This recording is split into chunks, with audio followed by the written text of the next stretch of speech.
Mr. Jackson, if I could just start with you. You were deputy director in the Biden White House for gun violence and a special assistant to the president. Is that correct? Yes, sir. You're also affiliated with the Community Justice Action Fund. Is that correct? Yes, I'm also a survivor of gun violence. You were their executive director. When was that? The Community Justice Action Fund. 2021 to 2023. And you're affiliated with them now? Yes, as executive advisor. Okay. The Community Justice Action Fund is. Do you disclose your donors? Yes. All of the donors are public? Yes. You're funded by the Tides Advocacy Group, among others? They're a fiscal sponsor. This is right. They That would handle be a our donor. HR. Yeah. This is a George Soros funded group. No. He's one of the donors. No. He's a donor to the Tides Advocacy Group. Yeah, that's our fiscal sponsor. So they handle our HR, our back office, our operations. Great. Okay. Great. So in other words, I mean that's we're one of 300 organizations. right that they run. You are a Yes, but subset we of pay them. pay them to be a fiscal Well, sponsor. you are a subset of that organization, which he helps to fund, right? Okay.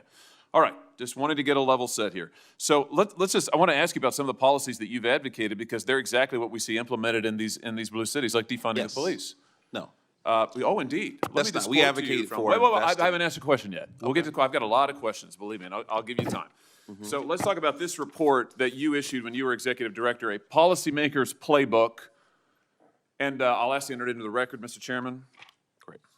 Without objection. Thank you. In this report, you advocate, and I quote now, defunding the police because the long-term goal is fundamentally to reimagine how the state serves its citizens in the project of public safety. You go on to say police departments traumatize residents through a destructive cycle of racist over-policing, and the answer is not to add any more money to police budgets. Talk to me about, I mean, why is it that denying policing to the most vulnerable communities is a solution? I know that's what the blue cities are doing, but why is that a good idea? Well, look, I in no way stand with defunding law enforcement. I mean, That's what your report says. Sheriff Mike Sheridan, who taught me how to drive when I was 16 years old. Wait. Your report, when you were executive director, said you wanted to defund the police. Do you renounce this report? Mr. Jackson, do you renounce the report that you authored as executive director? Here it is. You're the second senator to bring up an op-ed or this isn't an op-ed. This is your report, a policymaker's playbook to reduce gun violence without policing communities. Okay. Community Justice Action Fund, copyright 2023, when you were executive director.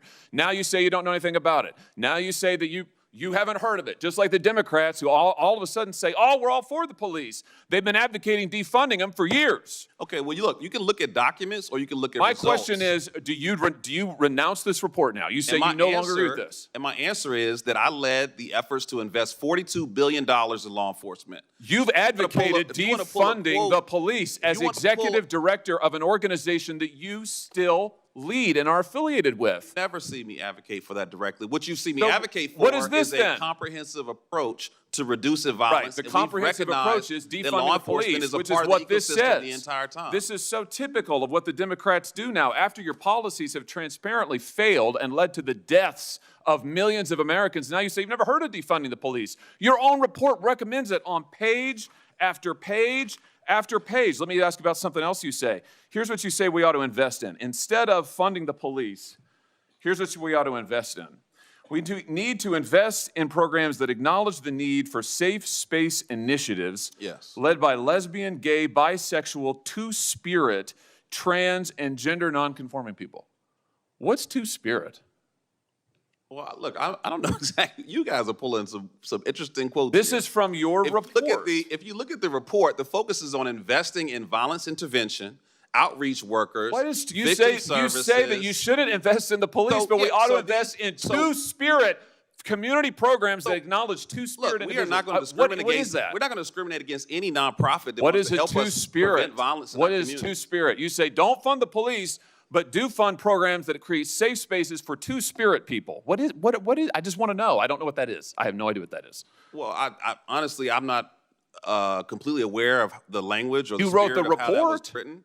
But what I'm telling you is that what is a two-spirit individual? I mean, really, this is your policymaker's playbook. You are the witness called by the Democrats on this committee, so I assume you reflect their views. Well, you don't want to fund the police. You want to fund safe spaces for two-spirit individuals. What is a two-spirit person? I feel like I'm looking at a two-faced individual because you talk about Oh, reducing no, sir. violence. You're looking at somebody who's You're also reading you speaking your out own against words, and I'd like to hear an violence answer. programs. Here's the answer. The answer is you don't have any solutions. You want to invest in gobbledygook and take away money from police officers who actually keep our communities safe, and when you're called on the record, you deny it. It's all there in invested black in and law white, enforcement. and your We record is invested there in in black and community-based white, solutions. and it's a disgrace. We reduced homicides by 31%, and as someone who's been shot and nearly killed, I take offense that you would think that I the take last offense 13 that you years won't answer my we're not questions, focused on that you reducing deny your violence. own words, and that you are leading this committee astray. And frankly, sir, your policies are absurd. They're absurd. I don't think we're getting any place, so let's,